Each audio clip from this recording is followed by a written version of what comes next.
À qui est-ce que tu parles en ce moment? Qui est-ce que tu crois que je suis? Est-ce que tu sais combien je gagne chaque année? D'ailleurs, même si je te le disais, tu ne me croirais jamais. Tu sais ce qui arriverait si je décidais tout à coup de ne plus travailler? Un business si important qu'il pourrait être coté en bourse ferme brusquement. Il disparaît. Il cesse totalement d'exister sans moi. Non, t'as pas compris. Tu ne sais pas à qui tu parles, alors laisse-moi t'expliquer. Je ne suis pas en danger, Skyler. C'est moi le danger. Si quelqu'un ouvre sa porte et se fait descendre, tu crois que ce sera moi? Non. Je suis l'homme qui frappe à la porte. Salut, c'est Arnaud. Bienvenue sur mon chemin. Vous le savez ici, on ne court pas frénétiquement derrière la nouveauté pour pouvoir l'oublier dès demain matin. Je défends une approche un peu différente. J'aime revenir sur des œuvres qu'on croit parfois oubliées, qui ont pris un peu la poussière, mais qui gardent une puissance narrative dingue, des dialogues ciselés et des personnages qui restent gravés en nous. En fait, chaque petit détour par une nouveauté, c'est juste un prétexte. Un prétexte pour remonter le fil, pour mettre en lumière les grandes sœurs de ces œuvres, leur influence, leur écho. Aujourd'hui, j'ai le plaisir de vous souhaiter la bienvenue pour la saison 3. Et pour cette nouvelle étape, le programme est de taille. On va parler de séries, de reportages, de films, qui sont tous disponibles sur la plateforme Apple TV+. Plongeons dans l'univers d'une série qui m'a complètement retourné le cerveau, Shining Girl. Alors, Shining Girl, de quoi ça parle? C'est d'abord un roman, Les Lumineuses, de l'autrice Lauren Bucks, sorti en 2013. Un bouquin qui avait fait pas mal de bruit à l'époque, même Stephen King l'avait encensé. Le concept de base était fou. Un tueur en série qui utilise une maison mystérieuse pour voyager dans le temps et qui traque des femmes brillantes à travers différentes époques de Chicago. L'adaptation en série télé, elle, est signée par la showrunneuse Silka Louisa, avec un certain Leonardo DiCaprio à la production. Et ce qu'ils ont fait est super intelligent.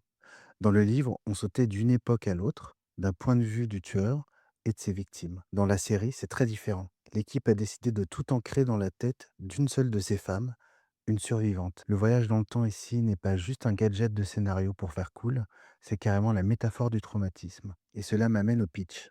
Imaginez le Chicago des années 90.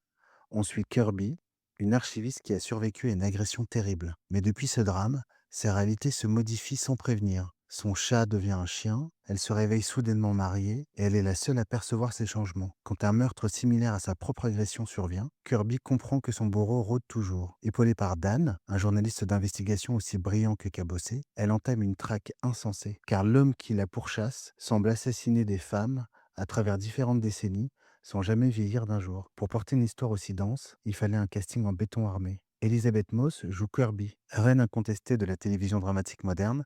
Elle a aussi une carrière fascinante au cinéma, souvent en des rôles psychologiques intenses.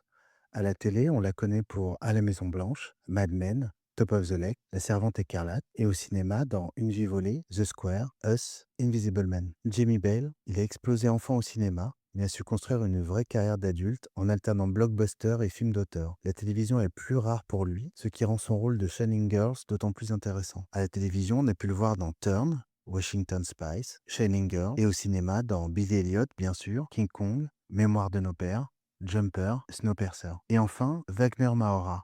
La superstar brésilienne a conquis l'international grâce à la télévision, mais son parcours cinématographique très engagé est tout aussi impressionnant. À la télévision, on a pu le voir dans Narcos, où il jouait le rôle de Pablo Escobar, Mr. and Mrs. Smith l'année dernière, et au cinéma dans Troupe d'élite, Elysium et dans l'excellent Civil War. À ce sujet, vous pouvez retrouver dans la description l'épisode sur ce film. Bref, un casting XXL, mais alors pourquoi est-ce que je tenais absolument à vous parler de Shining Girl aujourd'hui? Qu'est-ce qui rend la série si innovante à mes yeux? Déjà, la réalisation traduit littéralement l'état mental de Kirby. La caméra la filme souvent derrière des vitres, à travers des reflets, comme pour souligner à quel point elle est fragmentée. Ensuite, la thématique, le concept de la réalité qui se modifie, on l'a dit, c'est la matérialisation du syndrome du stress post-traumatique. Quand on survient à un drame pareil, la vie n'a plus le même goût, l'ordre naturel des choses est cassé, et on le voit, et on le comprend. Un autre truc que j'ai adoré, le vertige de ne pas savoir où on va. Shining Girl, c'est pas une série qui vous prend par la main, surtout dans les premiers épisodes. On est tout aussi paumé que l'héroïne, la narration est un puzzle, vous repérez une coupe de cheveux qui a changé,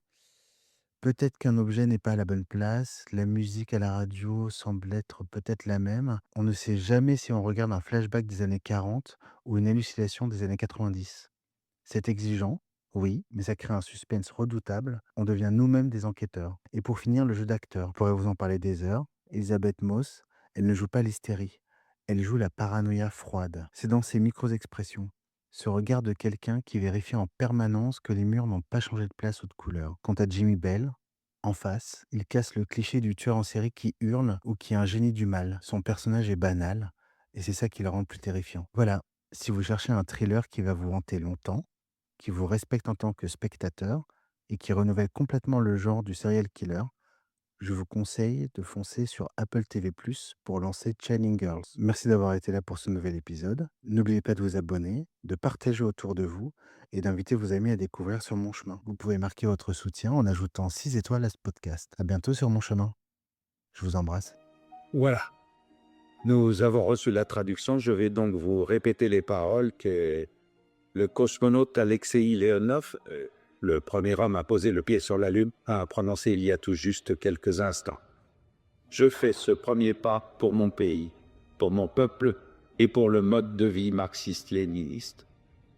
Nous savons qu'aujourd'hui ne constitue que le tout premier pas d'un voyage qui nous conduira tous un jour jusqu'aux étoiles.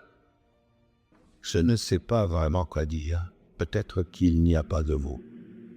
Alors, pour le moment, nous allons vous laisser vous imprégner de ce moment historique et réfléchir à ce qu'il signifie pour notre pays et pour le monde.